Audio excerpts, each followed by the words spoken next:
Navigating renting versus buying in Israel, making the right choice for you. So you're at that crossroads that so many people face when they arrive in Israel or after living here for a while. Should you rent or should you buy? It's one of the biggest financial decisions you'll make. And honestly, there's no one-size-fits-all answer. But don't worry, I'm going to walk you through everything you need to consider so you can make the decision that's right for your situation. Before we get into the nitty-gritty of renting versus buying, you need to understand something fundamental about Israel's property market. It's unlike almost anywhere else in the world. Property prices in Israel are high, really high. We're talking Tel Aviv competing with cities like London and New York in terms of price per square meter. Even outside the center, prices have climbed steadily for years. A modest two-bedroom apartment in a decent area can easily run you over 2 million shekels, and in places like Tel Aviv or central Jerusalem, you're looking at significantly more. But here's the thing, Israelis have historically viewed property ownership as almost sacred. It's not just about having a place to live, it's about security, stability, and building generational wealth. This cultural attitude has helped keep prices high and created a market where home ownership rates are actually quite high compared to many Western countries. The rental market, on the other hand, has been growing. More young Israelis are renting longer before buying. International workers and expats often rent. And there's a growing acceptance that renting isn't just a temporary stage. It can be a lifestyle choice. Let me start by saying something that might surprise you. Renting in Israel is not throwing money away. I know you've heard that from well-meaning friends or family, but hear me out. Renting gives you incredible flexibility, and in a country as dynamic as Israel, that flexibility is worth something. Maybe you're not sure which city you want to settle in long-term. Maybe your job situation could change. Maybe you're still figuring out which neighborhood feels like home. Renting lets you explore without the massive commitment of buying. Think about it this way. When you rent, you can test drive neighborhoods. You can live in Florentin for a year to see if the hipster vibe suits you, then move to Ramat Aviv if you decide you want something quieter.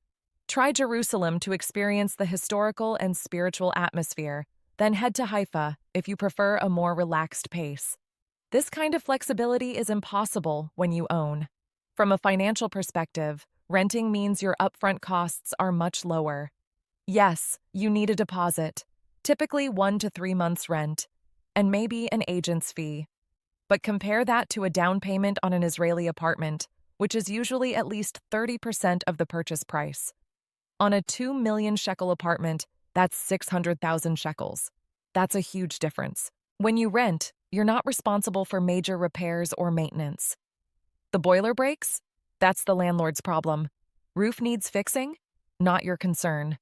This predictability in expenses can actually make budgeting easier, especially when you're new to the country and still figuring out your financial situation.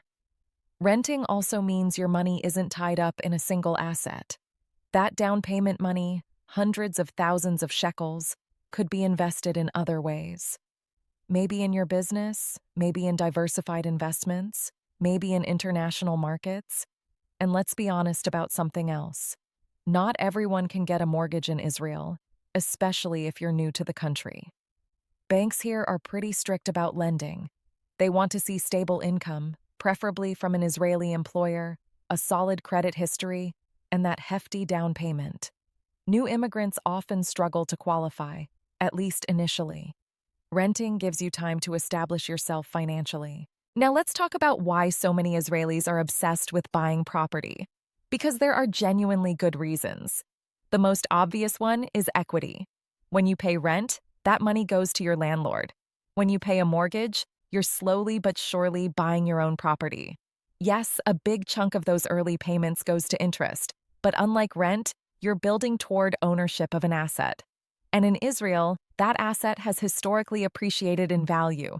Property prices have risen consistently over the past few decades. There have been slower periods, sure, but the long-term trend has been upward. If you bought an apartment in Tel Aviv 15 years ago, it's probably worth 2 or 3 times what you paid for it, maybe more. That's wealth creation. There's also a psychological element that shouldn't be dismissed. Ownership feels different from renting. It's yours. You can renovate without asking permission. You can paint the walls purple if you want. You can invest in high-quality appliances and fixtures, knowing you'll enjoy them for years. This sense of permanence and control matters to a lot of people. When you own, you're protected from one of the biggest frustrations of renting in Israel: annual rent increases. Rental contracts typically include a clause that raises your rent each year, usually tied to inflation or a fixed percentage. Over time, those increases add up. When you have a fixed-rate mortgage, your payments stay the same. Or if you have a variable rate, at least you're not dealing with automatic annual increases built into your contract. Buying also gives you true stability. You can't be asked to leave. You don't have to worry about your landlord deciding to sell the property or move back in. This is especially valuable if you have kids and want them to stay in the same school, or if you've put down roots in a community. From a retirement planning perspective, owning your home is huge. Imagine retiring in Israel. If you own your apartment outright, your housing costs drop to just building maintenance fees, property tax, and utilities. Compare that to renting, where you'll need to keep paying rent throughout retirement. That's a significant difference in required retirement savings. Let's get into the actual numbers, because this is where things get interesting and sometimes counterintuitive. Say you're looking at a 2-bedroom apartment. To rent it would cost you 6,000 shekels a month. To buy the same apartment would cost 2.4 million shekels.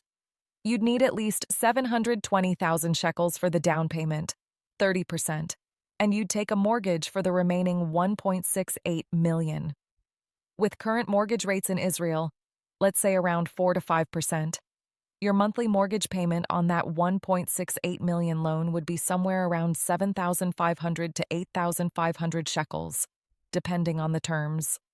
Add in property tax of maybe 1,500 shekels every 2 months, building maintenance fees of perhaps 500 shekels a month, and property insurance, and you're looking at total monthly costs of around 9,000 to 10,000 shekels. Compare that to the 6,000 shekel rent, and renting looks cheaper, right? Well, yes and no. That 6,000 shekel rent will increase every year. In 10 years, with even modest inflation-based increases, you could be paying 8,000 shekels or more. Your mortgage payment, if it's fixed rate, stays the same. And while you're paying that mortgage, you're building equity. But here's the thing people often forget: that 720,000 shekel down payment has an opportunity cost. If you rented instead and invested that money in a diversified portfolio, earning, say, 6% annually, in 25 years, that could grow to over 3 million shekels. Meanwhile, your mortgage payments during that same period would total over 2 million shekels in addition to your down payment. The math gets complicated quickly because there are so many variables: property appreciation rates, investment returns, tax considerations, inflation, interest rates, and more. This is why there's no universal right answer. It depends on all these factors and how they play out in your specific situation. When people calculate whether they can afford to buy, they often focus on the down payment and monthly mortgage. But there are significant additional costs to buying property in Israel that you need to factor in. Purchase tax, mas rechisha, is a big one. This is a progressive tax based on the property value. For most buyers, it ranges from around 3.5% to 10% of the purchase price, depending on the value and whether it's your first property or an investment property. On a 2.4 million shekel apartment, you could be looking at 100,000 to 150,000 shekels or more in purchase tax. Then there's the real estate agent's fee, which is typically 2% of the purchase price plus VAT. On that 2.4 million shekel apartment, that's about 56,000 shekels. Lawyer fees are another expense. You absolutely need a lawyer to handle the transaction, check for liens, verify ownership, and handle the paperwork. Budget at least 10,000 to 20,000 shekels for legal services. All told, The additional costs of buying property in Israel can easily add another 5 to 8% on top of your down payment. This means that to buy a 2.4 million shekel apartment, you might need close to 900,000 to 1 million shekels in liquid assets to cover everything. That's a serious chunk of change. While finances are obviously crucial, your lifestyle and personal circumstances matter just as much when deciding whether to rent or buy. If you're someone who values spontaneity and change, renting makes sense. If you're offered an amazing job opportunity in Haifa but you own an apartment in Tel Aviv, that's a complication. You could rent out your apartment, but being a landlord from afar comes with its own headaches. If you're renting, you can just give notice and move. Family plans are another consideration. If you're planning to have kids or already have them, you might value the stability of owning. Kids benefit from not having to change schools or leave friends behind when a landlord decides to sell. On the flip side, if you're young and child-free, the flexibility of renting might suit your lifestyle better. Your career trajectory matters too. If you're an entrepreneur or freelancer with variable income, taking on a large mortgage adds pressure and risk. If you're in a stable position with predictable income, a mortgage might be comfortable to manage. Think about your connection to Israel too. Are you here for the long haul, or is there a chance you might move abroad in a few years? Selling property in Israel from abroad is possible but complicated. Renting gives you an easier exit strategy if your plans change. The rent versus buy equation looks very different depending on where in Israel you're looking. In Tel Aviv, property prices are astronomical. The ratio between annual rent and property value is often quite high, which actually makes renting look more attractive financially, at least in the short to medium term. You might rent a nice 2-bedroom for 7,000 shekels a month that would cost over 3 million to buy. That's a substantial difference. Jerusalem has high property prices too, but not quite Tel Aviv levels. The rental market is robust, and there are neighborhoods where buying might make more sense than in Tel Aviv, especially if you're looking long-term. In cities like Haifa, Beersheba, Netanya, or Ashdod, property prices are significantly lower. Here, the math often favors buying more strongly because the gap between rent and mortgage payments is smaller, and the absolute amounts are more manageable. So how do you actually decide? Here's a framework that might help. First, assess your financial situation honestly. Can you afford the down payment and associated costs without depleting your emergency fund? Can you comfortably handle the monthly mortgage payments plus all the other home ownership costs? Second, think about your timeline. Are you planning to stay in this location for at least 5 to 7 years?